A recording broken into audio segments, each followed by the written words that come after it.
no, un poco lo que estaba hablando cuando yo salí. No. Mi pregunta era si Jesús podía ser tentado en todo. ¿Y por qué Jesús? Porque dice que estaba rodeado siempre de mujeres. ¿Ya? ¿Por qué Jesús, a diferencia de un Moisés, de un José, con toda seguridad un cristiano puede decir que Jesús no había forma de que él sintiera deseo por una mujer? ¿Por qué? ¿Qué es lo que había en él? ¿Qué es lo que hizo en él? Que él, a diferencia de todos los seres humanos, él no iba a ceder. Él nunca sintió ni pensó el deseo hacia una mujer. ¿Por qué? Lo que me decía el hermano. Porque Dios es Dios mismo hecho hombre. ¿Ya? Entonces, ¿Qué otra razón puede ser? ¿Por qué Jesús nunca, a diferencia de todos los que estuvieron antes, Moisés, José, él no iba a ceder a una tentación de una mujer? Porque Que es el tema que hoy mucho se toca. La veía a los hombres y las mujeres como hijos. ¿Ya? Ya, bro. Me dije en la cara. Ya, profe.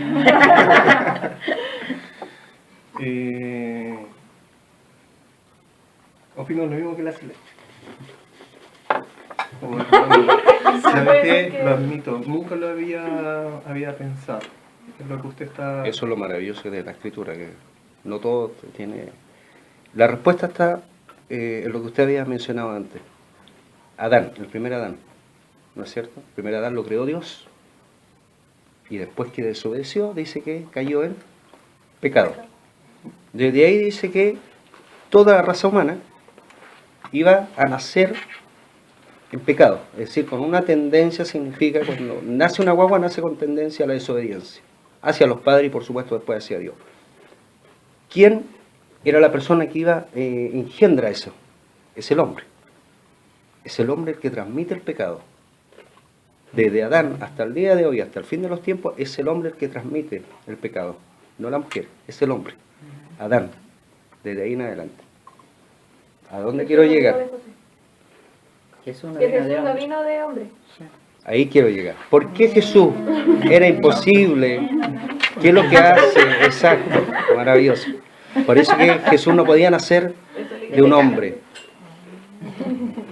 Por eso Jesús no podía nacer de un hombre. Y eso es lo que hace que Jesús, algunos lo plantean hoy con todas estas ideologías que hay, plantean que Jesús pudo haber estado con María Magdalena.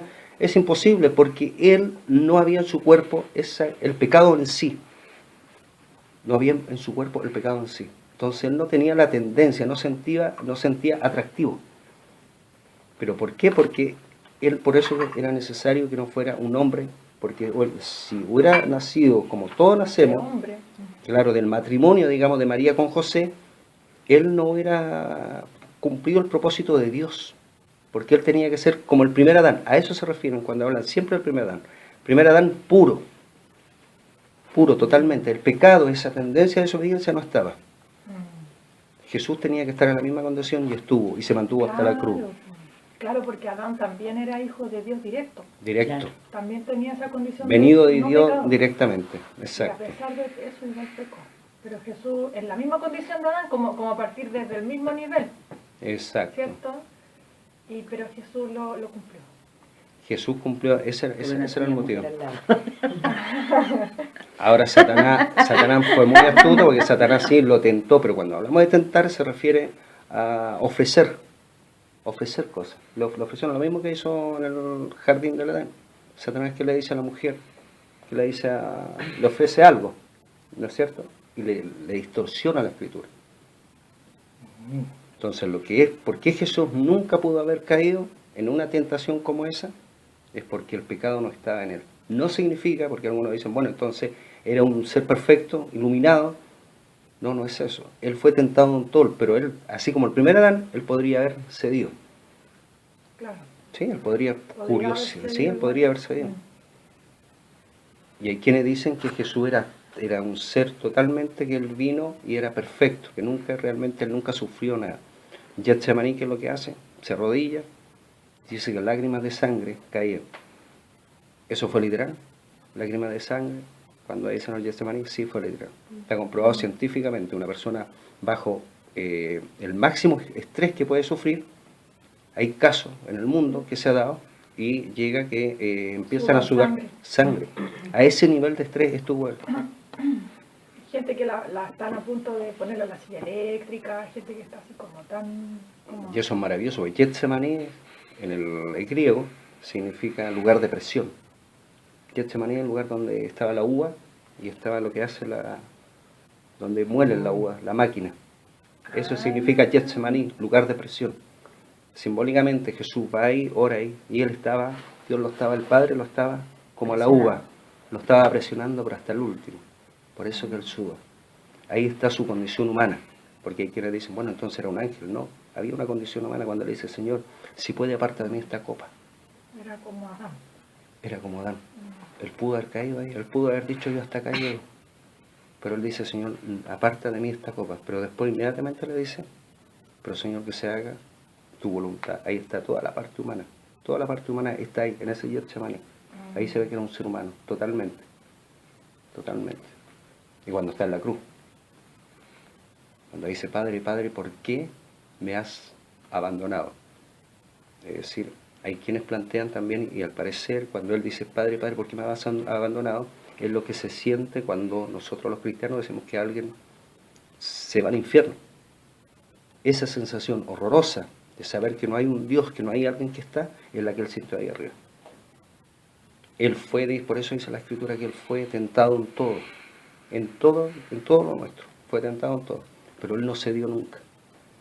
¿Dónde estuvo la grandeza de ese Jesucristo, en el que nosotros creemos que él pudo haberse bajado de esa cruz, él pudo haber cedido a cualquier tentación, pero él no lo hizo? Y había una sola razón, que era el amor de Dios, que a través de su Hijo, y eso es lo que uno tiene que transmitir, el amor de Dios a través de ese ser que él pudo haberlo dejado todo. Es como una persona que es rica y no tiene para qué hacer algo por alguien más pobre, pero Jesús lo hizo. Él estuvo dispuesto a llegar a esa cruz, no necesitaba, él tenía todo. Y eso es lo que es un cristiano. Eso hoy día con el relativismo, ustedes van a escuchar muchas razones de la homosexualidad, de todo este tema que está ahora. Es simplemente que el verdadero cristiano, dice la Escritura, andar en el Espíritu. ¿Ha leído esa parte, hermano? Andar en el Espíritu. Sí. Ese andar, esa palabrita, andar en el griego, significa literalmente pisar la huella de otro. Ustedes muchas veces, tal vez en alguna predicación, en Romano está donde dice andar en el Espíritu. Ese andar, esa palabra andar significa pisar la huella de otro. Es decir, cuando nosotros decimos ser cristianos, significa que nosotros estamos literalmente pisando la huella que dejó Jesús. Eso significa que el verdadero cristiano hoy en día, con todo lo que hay alrededor, es aquel que es capaz de seguir y cumplir las palabras que Jesús dijo.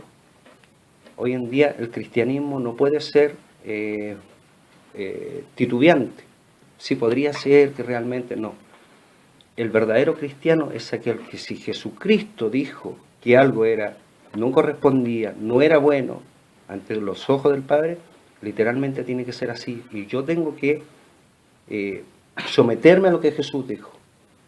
Porque me doy cuenta que hoy día la iglesia está cayendo en eso, relativismo.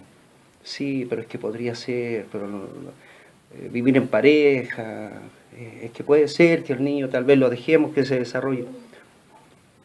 1 Corintios dice literalmente Jesús, el apóstol Pablo dice que a Dios le desagrada todo lo que es fornicación, todo lo que son ladrones, todo lo que son hechiceros y todo lo que son afeminados. Y es más, hoy en día se ha dicho dentro de lo que es la tendencia de gay y todo eso, dicen que en ninguna parte de la Biblia dice literalmente que Dios prohíba. Dice literalmente. Libro Romano y 1 Corintios también le dice, porque Dios aborrece al hombre que se echa hombre con hombre, varón con varón y mujer con mujer, contra naturaleza. Está en el Antiguo y en el Nuevo. En el Antiguo Testamento y en el Nuevo Testamento. Y Apocalipsis también dice que Dios aborrece, pero utiliza esa palabra, Dios aborrece eso. Entonces el cristiano no puede tener en esto doble pensamiento. ¿Debo creer? ¿No debo creer? El verdadero cristiano Jesús dijo, el que dice que me ama, porque recordemos que él andaba rodeado de gente, le decían, Jesús, yo te amo, como le dijo Pedro, yo te amo, Señor. O cuando le dicen, mira, ahí, cuando era más pequeño estaba en el templo, ahí está tu mamá, afuera están tus hermanos. ¿Qué responde él? Mi madre, mis hermanos, mis amigos son los que hacen lo que yo digo. El verdadero cristiano, y en esto, amado hermano, no hay blanco, no hay negro. Y siempre lo he dicho, lo voy a decir, no hay blanco, no hay negro. El verdadero cristiano es el que hace lo que Jesús habló. No hay blanco ni negro acá. Es lo que Jesús habló. Si yo digo ser cristiano, debo creer, pero fielmente a lo que Jesús dijo, a lo que el apóstol Pablo dijo, a lo que la Escritura dice. Si yo llego un minuto a titubear de lo que Jesús dijo y a escuchar a alguien, aunque sea un tremendo maestro, y siempre lo voy a decir, aunque esté el predicador más famoso, que ustedes vean en la tele, al predicador más famoso, al maestro más famoso, al obispo más famoso, si ese varón que está ahí arriba no está de acuerdo a lo que la Escritura dice, amados hermanos, ustedes no tienen que escucharlo. Y lo digo sin ningún temor. Ustedes, su palabra, la profeta mayor, la palabra que ustedes como cristianos, si ustedes quieren que Dios el día de mañana cambie la vida de ustedes totalmente, la de su familia, pues no solamente ustedes, la de su familia, ustedes apéguense a escudriñar la Escritura. Ahí van a tener respuesta. Y apegarse a la persona que Dios le ha puesto por delante. Pero por sobre todo a las palabras de Jesús. El verdadero cristiano hoy en día es el que obedece a la voz de Jesús. A la voz de Jesús. Porque también hay muchos por ahí que están enseñando cosas que no están distorsionadas. Entonces el cristiano, porque yo conversaba antes de ayer, yo anduve en Mendoza. Fui a buscar a la niña. Llegué anoche. Entonces anoche llegué de Mendoza. Y conversé con una persona que él no cree en nada. ¿Ya? Es decir, no es creyente, no es católico, no es evangélico. Pero él justamente me decía, y es muy estudioso, le llama la atención todo esto de la religiosidad. Y justamente me hablaba eso de Dios. Me decía, yo no puedo creer, José me decía, que un Dios de amor, yo he leído, él no es religioso, pero me decía un Dios de amor, leo el Antiguo Testamento y veo que mata, dice, toma la ciudad y mata a la mujer embarazada, la guagua, tienen que morir todos. Entonces él me decía, yo eso lo cuestiono, no puedo. Y es más, me decía, yo también cuestiono a ese Dios es amor, y porque hay alguien homosexual, que es lo que se habla hoy en día, hay alguien homosexual, lesbiana, Dios la va a mandar al infierno, me dice. Pero si Dios no es amor, me dice. Ese es el concepto que hay hoy en día. Todos caen en eso. El Se Dios, basan en eso. Dios es exacto, amor, es amor. Dios amor. ¿Cómo uno rebate eso si dicen, como lo del Antiguo Testamento, porque habla igual hay harta guerra, ¿cómo uno lo rebate si manda a matar a todos así? ¿Cómo le respondió, hermano, un poco lo que dice Juan? ¿Cómo le respondió a ese caballero? Bueno, antes, ahora no, pero Claro, le cuestionan, digamos, ese Dios es amor y tan sanguinario que fue el libro, por lo menos más que nada el Antiguo Testamento. que es incomprensible, porque había una mujer embarazada y tenía que morir la mujer embarazada. Había un bebé recién nacido, tenía que morir. El Dios es amor, ese Dios es amor que a veces uno también entra en su minuto y también lo entra a cuestionar un poquito. Porque todos hemos pasado por lo mismo, no es que uno sea... No, todos cuestionamos a Dios de una u otra forma en algún minuto de nuestra vida, y que Dios lo permite. Ese Dios es amor, ese viene muchas veces porque todos tenemos alguna pequeña tendencia al pensamiento católico. Yo no estoy atacando el catolicismo, pero la realidad es la realidad. Es decir, el Dios católico y el Dios de la mayoría de las religiones es un Dios que es amor, pero es un amor permisivo, es un amor que todo lo permite, que es lo que quieren hacer ahora. Ese es el amor de Dios. Cuando ustedes escuchan, es que Dios es amor. ¿Y por qué nos cuestionan tanto a nosotros, al Dios de la Biblia? Porque dicen, el Dios es amor. ¿Pero qué amor están hablando ustedes? Pero es un amor. ¿Cuál es el amor de Dios? Es un amor puro, pero es un amor que está condicionado. Es un amor que Él lo demostró en Jesucristo. Pero no es el amor católico, es un amor permisivo, que todo lo permite. Ese no es Dios. Dios es amor. En cuanto si usted, que va por el mal camino, si usted hace lo que Él no ha dicho, Dios es amor porque lo va a perdonar hasta el último segundo que usted tenga de vida. Ese es el amor de Dios. Pero Dios también es justo. Eso es lo que nos enseña Y por eso digo, todos tenemos un concepto un poquito católico, el cual Dios es amor, y nos cuestionamos por qué. En el Antiguo Testamento, y si uno no quiere ir a la Escritura, tampoco va a tener respuesta. En el Antiguo Testamento, ¿por qué siempre envió a los hombres a la guerra y decía que mataran a las guaguas? Que eso es lo que más llama la atención. Morían las mujeres embarazadas. Porque lo dice cuando está Moisés y manda a los espías. Y de ahí en adelante, con Josué especialmente, dice, vayan y no me dejen a nadie vivo. Pero señora, hay niños y todo, no me dejen a nadie vivo. Tiene una razón eso. Porque si quedaba un niño dentro del vientre de una madre, que es lo más terrible, quedaba un niño vivo, significaba que ese niño es como una epidemia. Ese niño, que lo iba a hacer, iba a seguir la huella, la genealogía, lo que hablábamos del pecado, iba a seguir enseñándole a todos y multiplicando esa maldad. En la tierra de Canaán había idolatría, había perversión sexual. Si quedaba un niño vivo, ese niño, ¿qué es lo que iba a hacer? Iba a transmitir todo lo de los padres. Por eso Dios manda. Dios es amor, pero es un amor que está sujeto a la obediencia. Y ese es el Dios que hoy en día nadie quiere. Oye, volumen. Es el Dios que nadie quiere. El Dios que hoy en día quieren, que cuestionan, es un Dios que es amor, que todo lo permite. Y se entiende en el Antiguo Testamento, y así se explica, porque esa es la explicación. ¿Por qué se dejaba desierta una ciudad? Era porque no podía quedar un ser que fuera no del pueblo de Dios, porque ese ser iba a contaminar a los demás. Por eso Dios dice, maten hasta el último niño. Maten hasta el último niño, porque era necesario.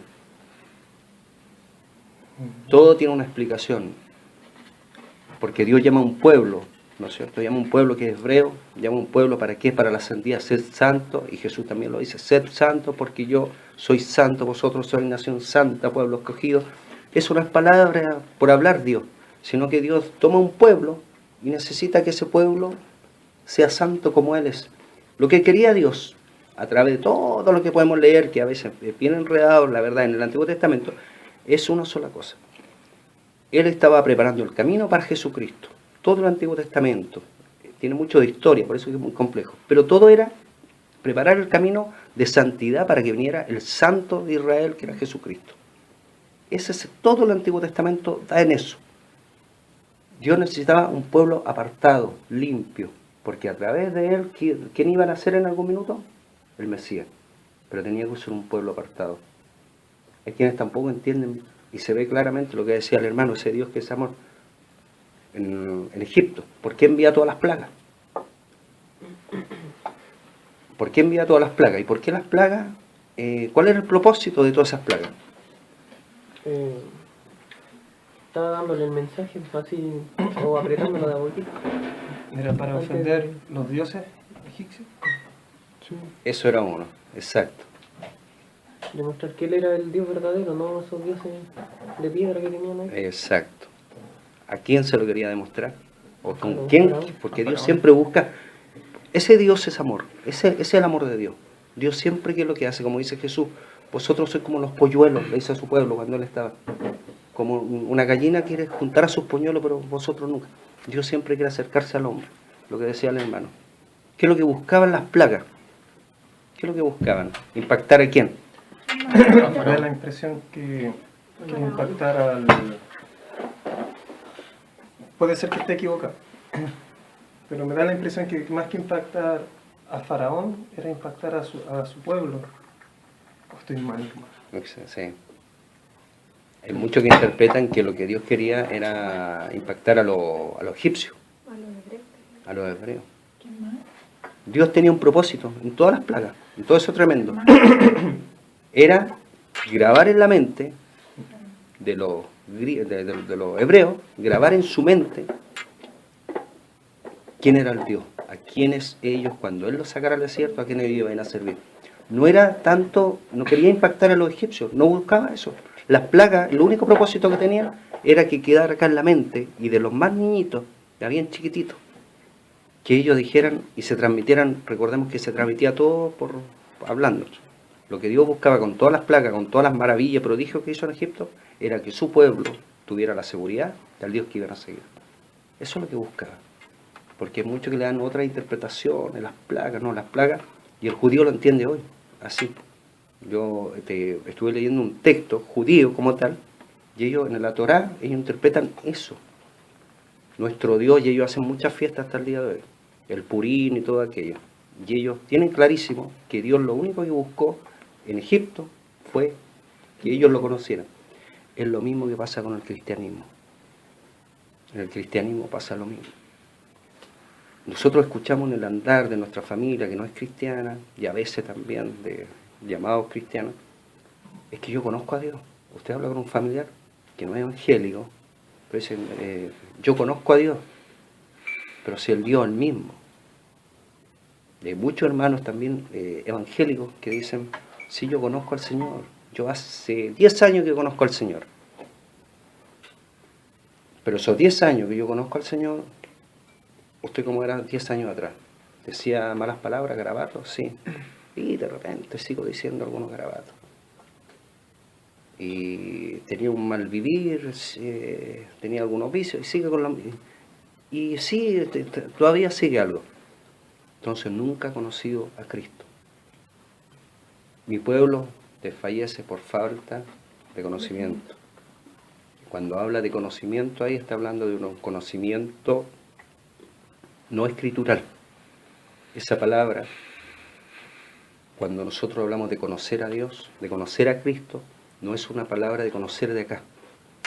Que muchas veces dentro del pueblo evangélico cristiano se entiende que es de acá. Del conocimiento, no se refiere a eso. Cuando Dios, Jesús dice que nosotros tenemos que conocerlo a Él, no se refiere solo a la Escritura, se conoce a través de la Escritura.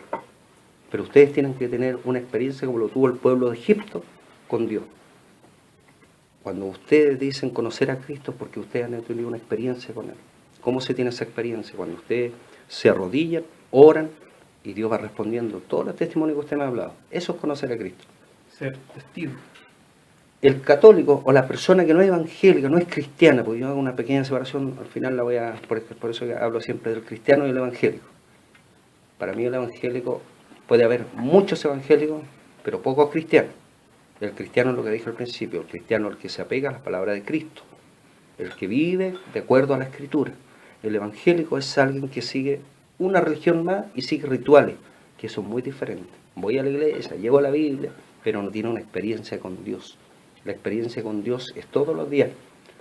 Su economía, su estudio, su trabajo, el día que pololean, se casen, todo tiene que estar, acá está el Señor, todos los días, todo, no hay nada.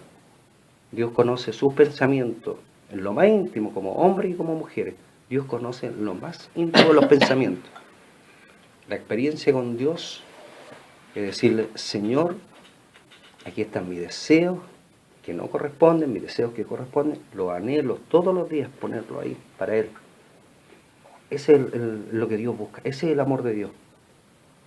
Y que es lo que dice, yo si vosotros que sois malos y dais buena dádiva a vuestros hijos, ¿cuánto más yo? Entonces cada vez que uno pone a Dios primero que todo, Dios les va a responder. Y ustedes tienen que tener una experiencia con Dios. Y esa experiencia es poniendo toda su vida. No pueden separar las cosas. No pueden separarlo. No, es que este es mi trabajo. Mis problemas de mi trabajo son mi trabajo, mis estudios, mis amistades. Y todo verlo como separado. Es decir, yo soy cristiano cuando voy a una reunión, cuando alguien está hablando de Dios. No, yo soy cristiano cuando abro los ojos hasta que los cierro. Porque Dios conoce los pensamientos. Y mi experiencia con Dios va a ser día a día. Pero Dios lo que busca es una experiencia con Él. Dios no busca rituales. A Dios no le interesan los rituales. El pueblo, en el Antiguo Testamento, si ustedes leen, ven hartos sacrificios. Especialmente en la ley de Moisés. Sacrificio, todo era sacrificio.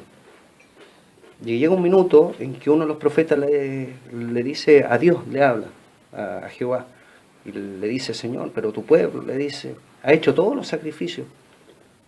Han hecho, pero ellos no han entendido. Y hay unos versículos que dice Dios claramente, ustedes no han entendido que todo lo que envía a través de Moisés, todas esas leyes, sacrificios, sacrificar animales, todo eso, tenía un solo sentido, que es que ustedes me conozcan a mí, que ustedes tengan conciencia de que ustedes son pecadores.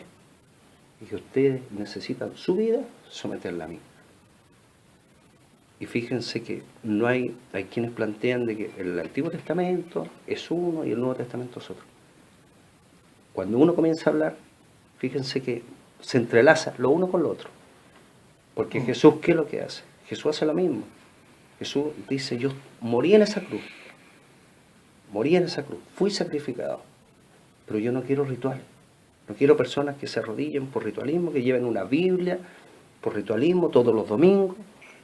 Sino lo que yo no necesito gente que se llene de conocimiento. Yo estudié en un instituto, pero eso no es necesario, eso no es suficiente. A Dios no le basta eso. A Dios lo que Él quiere, Jesucristo, lo que Él quiere y lo que Dios quería en el Antiguo Testamento es una experiencia. Esa experiencia es poner toda su vida a los pies de Cristo. Todo. No tengan temor. No tengan temor. Hay cosas que ustedes humanamente no le van a decir a sus papás, no le van a decir a una amiga, pero sí se lo pueden decir a Él. Él lo ve todo. Él está acá y Él lo ve todo. Y lo único que busca Cristo es una experiencia con Él. No busca ritual. Ustedes pueden estar ahí. Yo me acuerdo que había un abuelito que me decía, hermano José, yo no puedo arrodillarme. ¿Y qué pasa con eso? Es que Dios no me va a escuchar. Claro, hay muchas creencias dentro de la iglesia evangélica. Entonces me decían, es que no me puedo arrodillar. ¿Y qué pasa con eso? Es que Dios no me va a escuchar porque el pastor está diciendo adelante que hay que arrodillarse delante de Dios. Él quiere humillación. Mire, le decía, hermana, con bastante cariño se lo digo con la autoridad de la palabra. Acá usted ve todos los hermanos, incluido quien está. Yo me puedo arrodillar, ¿verdad? Sí, todos se arrodillan acá. Usted quédese sentada. Pero es que el pastor dice que hay que humillarse. ¿Dios qué es lo que dice? Lo que busco es que se humille vuestro corazón delante de Él.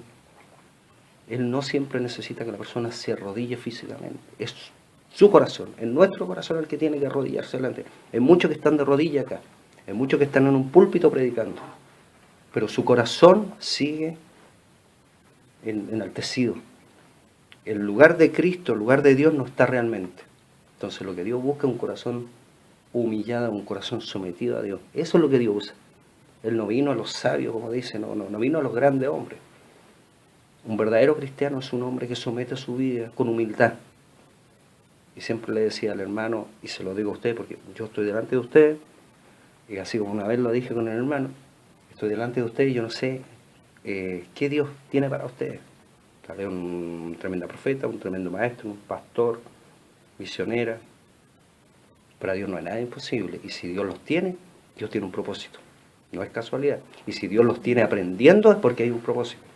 Con todos tiene un propósito, pero hay algunos que son propósitos más específicos. Y si Dios los tiene a ustedes aprendiendo, escuchando más de la palabra, es por algo. Pero ustedes lo que nunca tienen que olvidar, si Dios algún día los pone en honor, los pone ahí, dice que así como exalta, Él también humilla. Y el que se humilla, Dios lo exalta.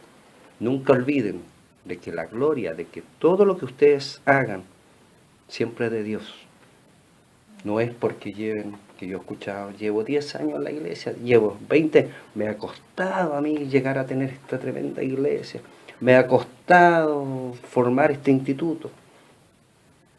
Perdónenme, pero a ninguno de nosotros nos ha costado nada.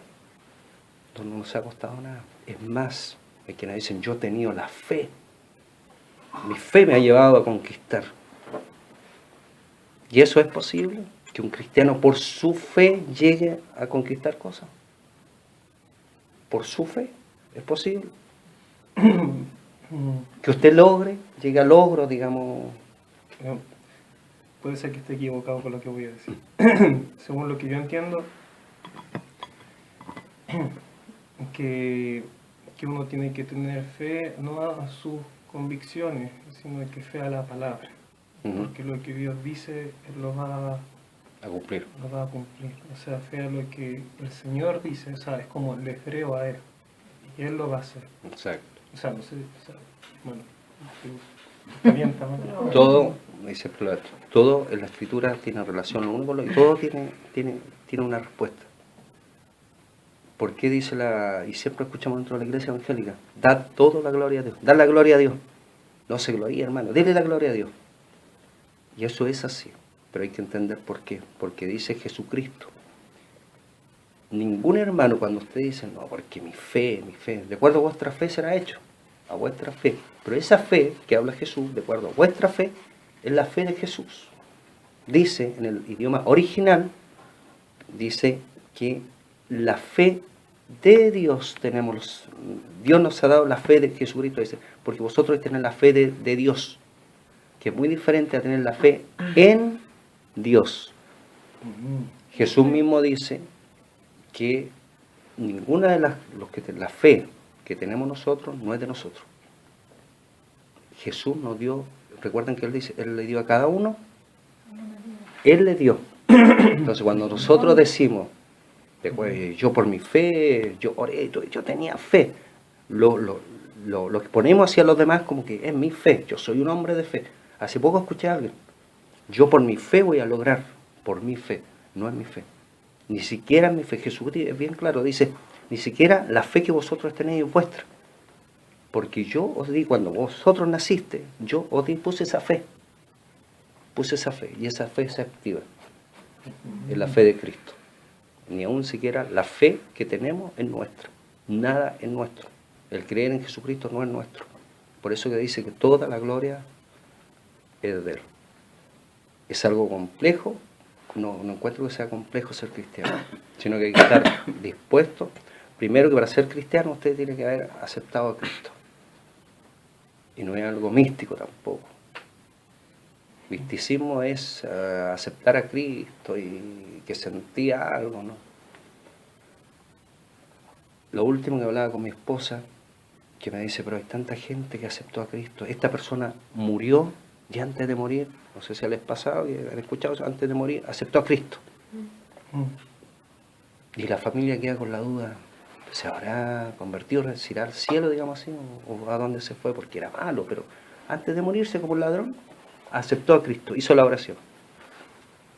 ¿Es posible una persona cuando está muriendo haga la oración de fe y se vaya al cielo? ¿Asegura eso que se va al cielo? Hablo yo. Hablen ustedes. O sea, yo, como salía cuando Jesús estaba con los dos ladrones, salía que acuérdate de mí cuando estés en el cielo. Si de cierto te digo, Que hoy estará.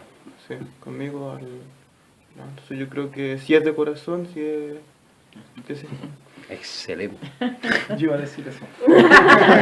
Excelente. Sí, es genuino. Porque digo, excelente, porque ese es el mejor ejemplo de que si les toca, y nos toca a todos pasar, escuchar eso, poder responderlo bíblicamente.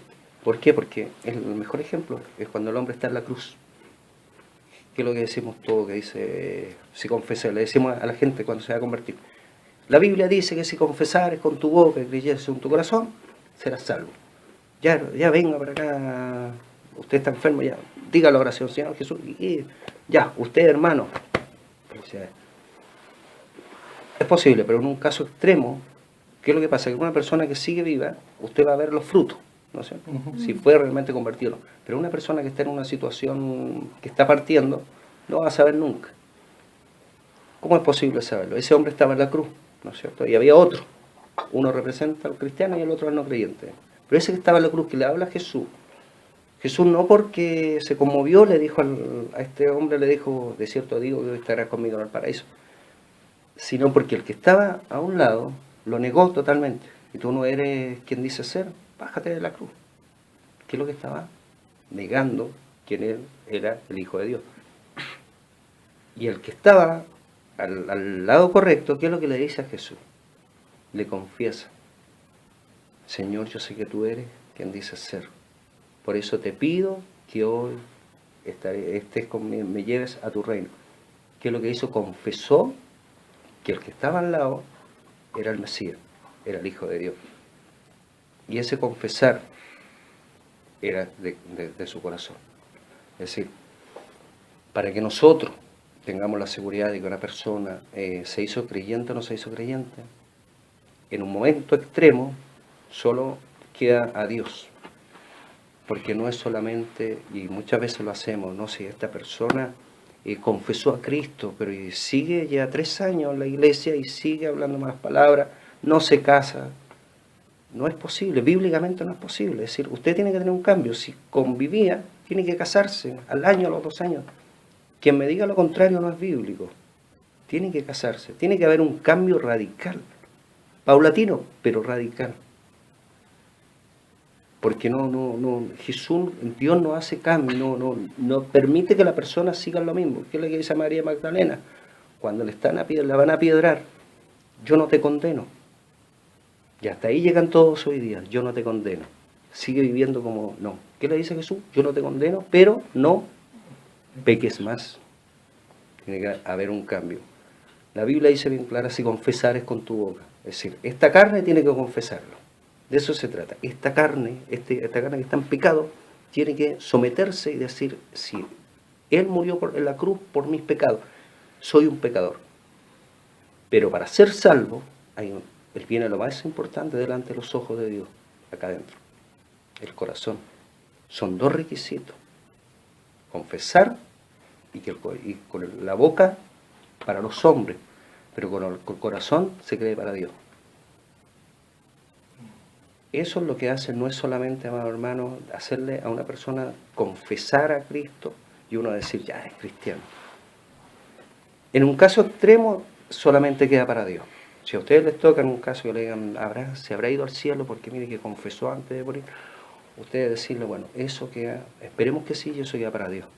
Porque en un momento de angustia, de enfermedad, la persona va a confesar a Cristo y se aferra a lo que sea. Pero el confesar, pero Dios es el que ve el corazón en un momento que está partiendo. Nada asegura que la persona. Es diferente cuando ustedes traigan a un amigo, a alguien, y le hagan la oración de fe, y pasen 1 año, 2 años, 3 años, y ustedes lo conocieron, la vida mala que llevaba, digamos, de vocabulario, que es lo más notorio, y ustedes ven que sigue igual. Ustedes pueden decir que ese hombre tiene a Cristo en su interior. Si pasan 2, 3 años y sigue hablando mal, viviendo mal, engañando tal vez.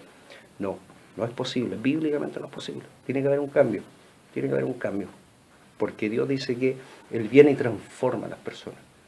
Quien me diga que un cristiano sigue así, es cristiano, pero que habla malas palabras, ve películas que no debe ver.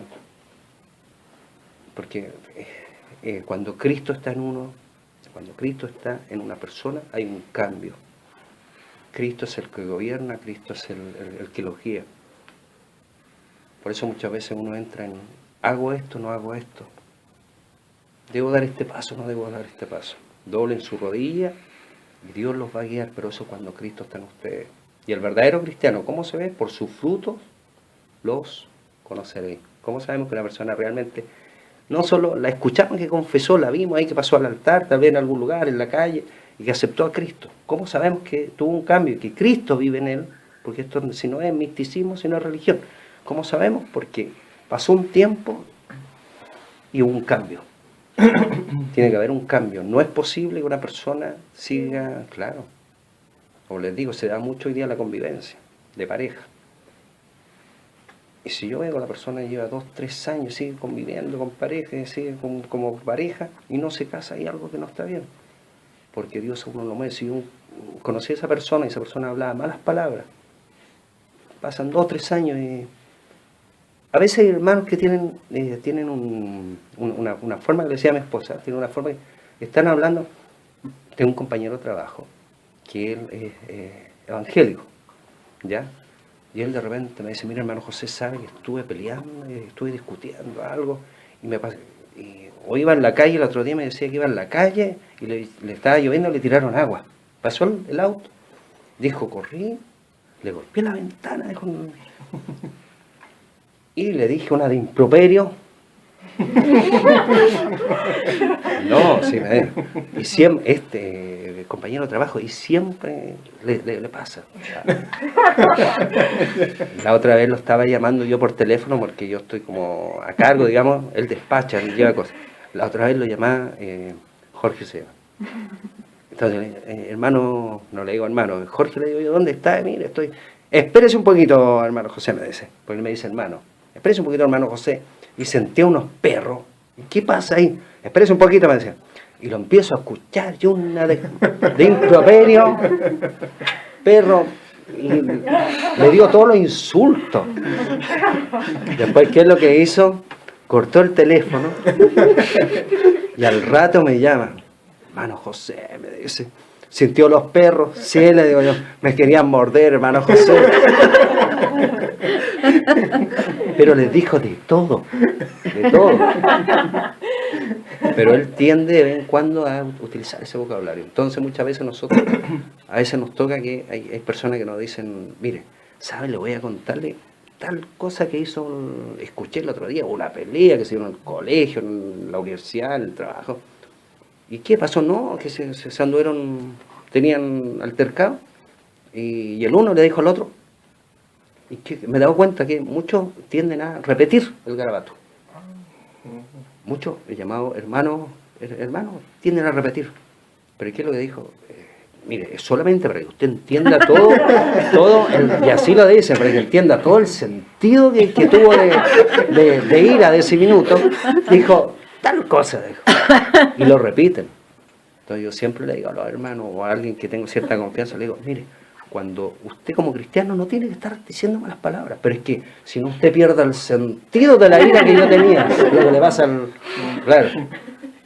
Perdóneme, porque él me habla así, hermano José, me dice, perdóneme, mire, pero sabe que ayer tuve un problema en mi casa y vieron, claro, que le habían tirado piedra, no sé qué cosa el otro día. Y salí para afuera y pa. Esos pa eran garabatos. Y me los dice. Yo le digo, mire hermano, usted no puede estar diciendo garabatos, pero es que para que usted entienda la ira que yo tenía. Y hay muchos hermanos que tienen eso, que a usted le repiten. Entonces, partiendo por los que estamos acá, y ustedes transmitir eso, porque de un cristiano, todo lo que estoy hablando es de un cristiano. ¿Qué es un verdadero cristiano? Un cristiano no puede ni siquiera usted repetir una palabra que sea garabato. Acá no se trata de usted trate de transmitir literalmente el sentido de la ira, todo eso. No. Es verdad que un cristiano si se golpea, son casos muy alejados. Si se golpea un dedo, puede que, en un caso, pero de una conversación que usted esté hablando de un amigo, y diga, no, pero si él se cayó y dijo esto y esto, le dijo al profesor esto, eso no corresponde a un cristiano. No corresponde, porque dice la Escritura que de una boca no puede salir agua dulce ni agua salada. Es decir, un cristiano no puede estar repitiendo malas palabras. Es así. El hermano que tengo ahí en el trabajo, él cada cierto tiempo lo reta a mi jefe y sale un garabato. Entonces muchas veces no entendemos. Ya lleva como 10 años de cristiano, de evangélico. Y él anhela, en el caso de él, por ejemplo, él anhela el evangelismo. Pero dice que Dios, para usar a alguien, para tomar a alguien, para tomarlo, él necesita que ese vaso esté limpio,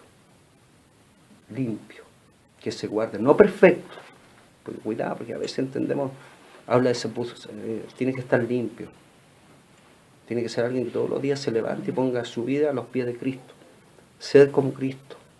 Vamos a tener errores, nos vamos a equivocar, pero buscar la santidad sin la cual nadie verá a Dios. Por eso les digo, no hay término medio acá.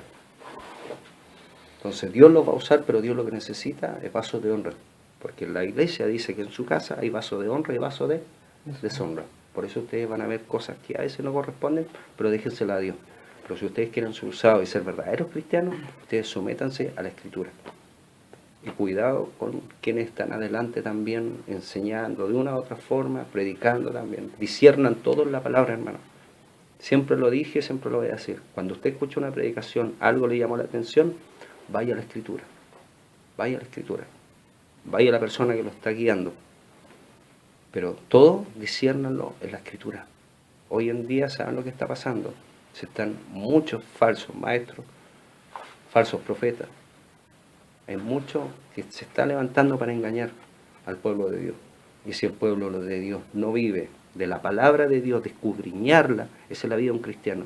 ¿Qué es lo que hacía Jesús? Hablaba la palabra, él no la escudriñaba porque él mismo era la palabra en sí. Y la oración Jesús pasaba orando. Y él decía, vosotros también tenéis que orar. Ustedes tienen que escudriñar la palabra, orar y poner por obra la palabra. Esa es la vida de un cristiano. No tiene relativismo la vida de un cristiano. Hoy en día sí se va a querer que el cristiano, incluso el cristiano evangélico, sea relativo. Hay iglesias que lamentablemente sí también lo están haciendo. Están permitiendo a los jóvenes, ¿qué le parece si me pongo acá un piercing, si me pongo me puedo tatuar? Y si uno le dice, no, es que sabe que no debe tatuarse, no debe hacerse esto, no debe, a menos que ya venga con eso. Es diferente, cuando usted ya se viene a Cristo y viene con algo de eso en su cuerpo, es diferente. Pero hay quienes dicen que no puedes tener un Dios tan extremo. Pero no se trata de ese extremo. Él es un Dios santo y Él pone condiciones. Y si nosotros queremos ser cristianos verdaderos y llamarnos cristianos, tenemos que someternos a las palabras de Cristo. A las palabras de Cristo, es la única forma. Toda nuestra vida cristiana, sea el conocimiento que adquiramos de la Biblia, de todo, es escudriñar la Escritura, oración y vivir la palabra. A Dios lo que más le agrada es vivirla. Que nosotros todos los días vivamos la palabra. Y nuestras oraciones van a ser contestadas. Porque si usted no escudriña la palabra, no va a saber qué hacer en momentos difíciles. De lo más fácil a lo más difícil, no va a saber qué hacer. Señor, ¿qué hago? ¿Qué va a ir? Va a buscar consejo. Y el consejo va a venir de cualquier persona. Y el consejo va a ser más humano que divino. Entonces lo primero va a la palabra. Señor, ¿qué hago en este caso? Lo que sea. Busco pololo. ¿Me caso o no me caso, Señor? Este es buen pololo. Este es un buen trabajo. ¿Debo dejar de hacer esto? Me ofrecen un viaje. ¿Debo viajar, Señor? Es el minuto. Dios va a dar la respuesta. Como Dios va. que preguntaba todo, ¿voy a la guerra bajo Sí. en contra de este rey o no? Y alguien puede decir, Todo ¿pero lo qué está hablando el preguntaba. hermano José? Pero si eso suena... No, pero si el Dios es el mismo. El Dios es el mismo. El Espíritu Santo, ¿para qué está? No solamente para levantar muertos, hacer milagros, que es verdad. El Espíritu Santo está aún y va a estar hasta, dijo Jesús, el Paracleto, el que está al lado, el que nos ayuda. Ustedes pidan a Dios y Él, a través del Espíritu Santo, les va a dar respuesta, los va a guiar. Pero la Escritura, su base como cristiano, tiene que ser la Escritura, amados hermanos. Tienen que cuidarse. La Escritura, la oración y poner en práctica. Es el verdadero cristiano. Amén. Amén. Bien.